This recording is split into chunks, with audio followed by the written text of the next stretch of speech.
Written by Amy Webber, illustrated by Marcy Ramsey. Young yet mature for 7 years, Sarah hurriedly walked onto the handmaid. The ship would take her and her family across the ocean to meet their father in settlement called Plymouth Colony. Plymouth meaning. The handmaid left Leiden, Holland, on August 10, 1630. The ship landed at Plymouth Colony on October 29, 1630. How many days did it take the ship to travel to Plymouth Colony? Hand in hand, she walked with her mother and 4 brothers onto the ship. Sarah thought about her father. He had made the ocean trip in March. It was now August, and she could not wait to see him. Sarah knew the journey would be long. Plymouth Colony was far away. It was on the other side of the ocean. Her mother said it would take the ship almost 12 weeks to get there. Sarah's father had left England with other planters, men who worked with crops. They sailed to Plymouth on a ship called the Lion.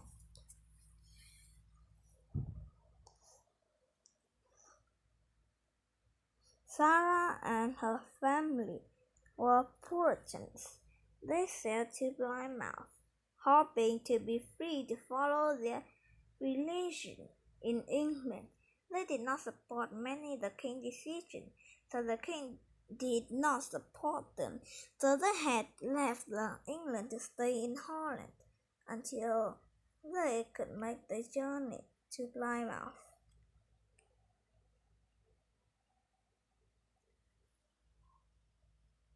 What will Plymouth be like? Will it be like living in England? asked Sarah's brother John. I hope so, answered Sarah. Just like her brother, he wanted a life in Plymouth to be much the same as life in England. I hope so, answered Sarah. Just like her brother, she wanted life in Plymouth.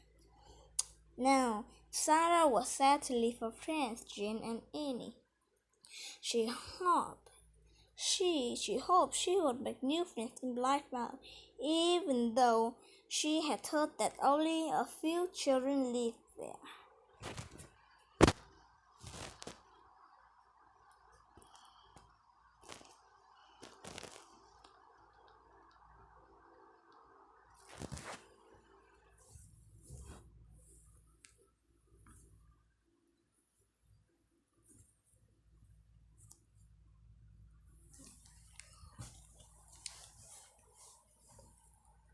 Sarah crawled to her bunk bed next to her mother. It was cramped and dark. She closed her eyes and dreamed of seeing her father again. For more than 80 nights, she closed her eyes, and on 80 mornings opened them to see nothing but the sea. Then, on the morning of October 19, she opened them to a loud cry. Land ho! Sarah jumped and tugged excitedly on her mother's arm. Mother, mother, we are here, she cried. Sarah leaped out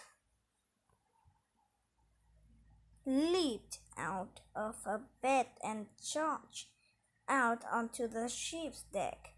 Her brothers were on her heels. Everyone was eager to see the new lands and most eager to see their father.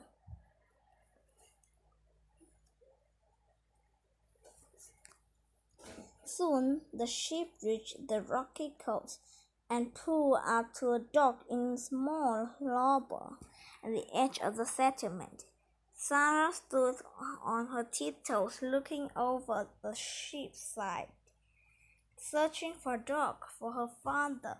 Her mother and brothers gathered their few belongings.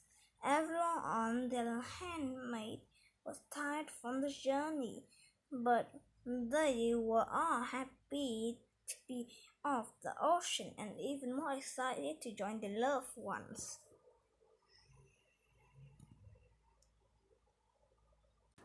Sarah searched frantically for father when she spotted him. She wanted to run down the land, but she didn't. Children were not encouraged to show their feelings. Sarah was just cheap as father. Sarah was glad her father spoke to her. For the first, she knew it would not be polite to speak first. Father, I have missed you so much. We were very worried about you. Sarah's mother and brothers caught up and joined reunion. As the family gathered their belongings and walked toward their new home, Sarah's father talked about some of his new experiences. It has been very hot, but I have learned a lot, said father. In this new land, I am not the only planter, as I was in England, but I am also a builder, a hunter, and at times a cook. Sarah looked around her. Her new home looked like a little like England, but it smelled different. Some of the trees looked the same, and there were rocks along the coast. Sarah's new home was much smaller than the house in England. There was no glass in Plymouth, so the windows were made of wax paper. In England, her home was made of stone, and here it was made of tree trunks and bark. Luckily, she had brought her own blanket from England, and it comforted her. The next day, Sarah had her mother cook and sew just as she had in England, but they had to be very careful not to lose any of the small sewing needles because there was a limited supply. Her father and older brothers helped another new family build a house with so many people of all ages happy. They were done in a couple of days. Soon, her father was back in the field, tending the corn, beans, and squash. Sarah's brothers have gathered wood from forests for the fire.